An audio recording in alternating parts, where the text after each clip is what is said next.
This bird fall off a tree and he landed over there, so I catched him.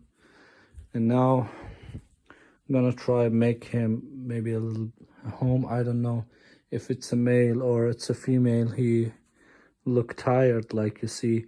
I tried to give him a little bit of water. I don't know, I'm trying to do my best to save this bird's life. Let's see. I have this box, I'm gonna put the bird inside it. And like you see, he doesn't move. He's I don't know what's wrong with him.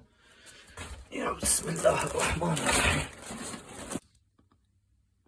Very upset, or maybe something is bothering her. I don't know if she's hungry.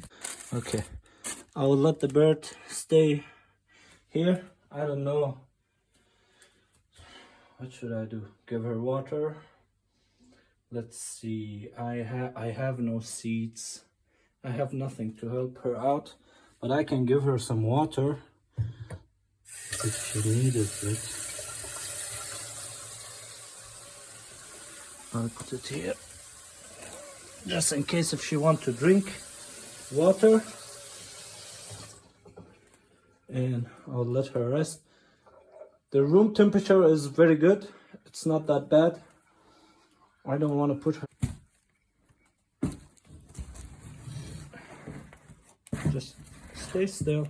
It's okay. Everything is fine. Okay. Is there any kind of wounds? Nothing here. Nothing here. Okay. Just sit still over here. Sit still. Okay, I'll give you some updates. I don't know what's wrong with this bird. Maybe he's high. So we will wait and see what's gonna happen. So the bird is fine. He started flying. Maybe he was a little bit afraid, or maybe it was cold for him. So you don't want to go. You're free. You're free. Oh, he liked me. He doesn't want. Oh, he's gone. He's gone. Thank you very much. I tried my best.